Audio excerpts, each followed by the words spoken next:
Bienvenidos al segmento de UFM News. Hoy tenemos un invitado muy especial que es Hayek, pero antes de eso nuestra reportera Alejandra Valley nos tiene una pequeña biografía de quién es él. Hayek fue un filósofo, un economista y un filósofo de origen austriaco que es reconocido principalmente por su premio Nobel a la economía.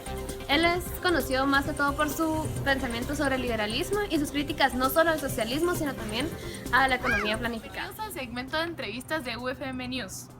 El día de hoy estaremos tratando un tema muy especial.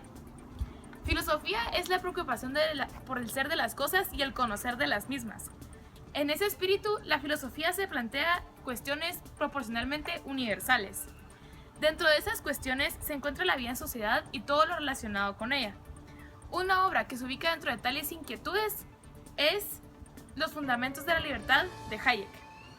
La obra trata todo lo relacionado entre cooperación entre los seres humanos y el marco normativo dentro del cual esta cooperación ocurre. El análisis que Hayek emplea contiene argumentos históricos, lógicos, semánticos, filosóficos, éticos, políticos y jurídicos, y tiene como horizonte el liberalismo clásico y los valores de la civilización occidental. Específicamente estaremos platicando con el señor Hayek acerca del capítulo 4 que se titula Libertad, razón y tradición. Muy buenas tardes, señor Hayek. Buenas tardes, Alejandra. Quisiera comenzar desarrollando un poco lo que usted afirma al principio de este capítulo, específicamente en el parágrafo 9. Diciendo, desde luego, las consideraciones precedentes no prueban que todas las creencias morales que se han desarrollado en la sociedad sean beneficiosas. Un determinado grupo de individuos puede deber su encubrimiento a las reglas de conducta que sus miembros obedecen. Cabe, en consecuencia, que sus valores sean a la postre adoptados por toda la nación a la que dicho grupo triunfador llega a dirigir. Bueno, primero que nada, gracias por haberme invitado el día de hoy. Y respondiendo a su pregunta, es necesario tener en cuenta que una nación o un grupo, según lo especifico en mi libro, una nación o un grupo son capaces de destruirse a sí mismos en razón de las creencias éticas a que se adhieran. Solo los resultados pueden demostrar si las ideas o ideales que guían a un grupo son beneficiosos o destructivos.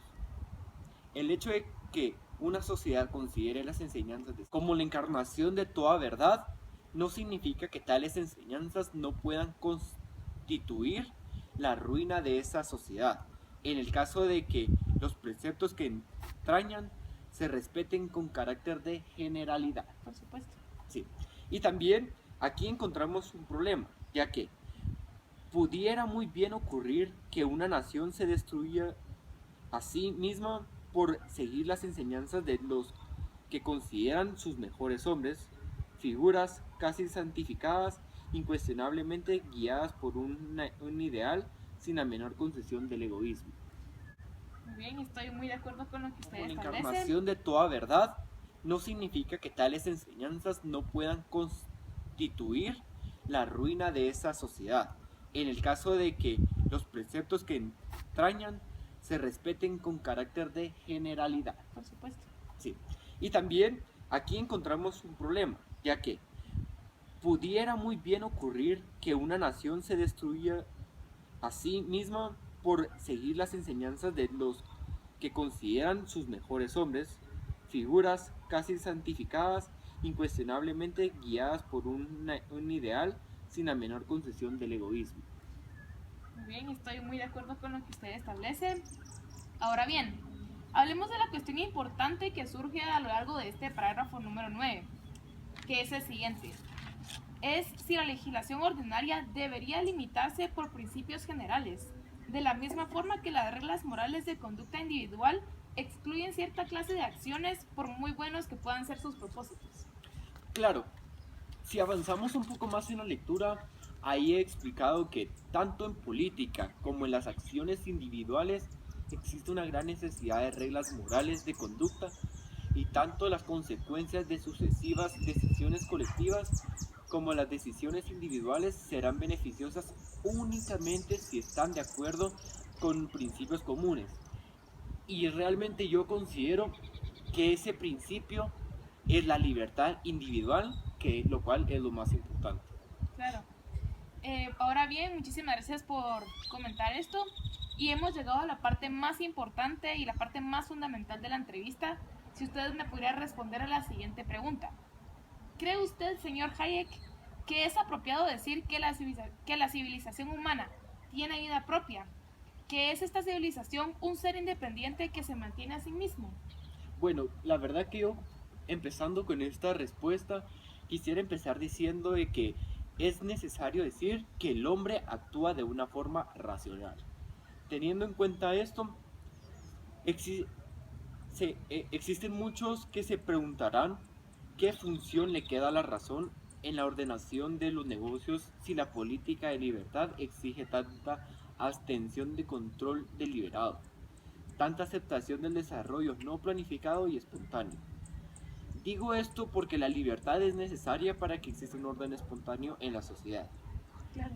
La primera condición para el uso inteligente de la razón en la ordenación de los negocios humanos es que aprendamos a comprender el papel de hecho desempeña y pueda desempeñar en el funcionamiento de cualquier sociedad basada en la cooperación de muchas opiniones aisladas. O sea que lo que usted quiere decir, señor, es que antes de tratar de remodelar inteligentemente a la sociedad, debemos adquirir conciencia de su funcionamiento. Sí, por supuesto.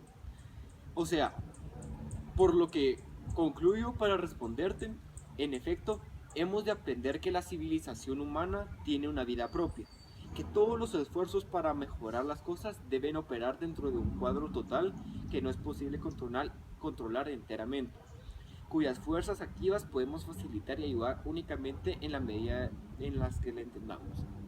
Muchísimas gracias, señor Hayek. Entonces creo que vamos a darle final a esta entrevista resumiendo que la civilización humana de hecho es un ser independiente que se mantiene a sí mismo y que continúa funcionando en virtud de fuerzas que no podemos reemplazar y que por lo tanto hemos de utilizar en todo lo que pretendamos conseguir. Y también que el señor Hayek nos exhorta a que aprendamos a utilizar todo material histórico que tengamos en la mano para no repetir los mismos errores del pasado y poder desarrollar y progresar juntos como civilización. Muchísimas gracias, señor Hayek. Gracias. Gracias por su tiempo.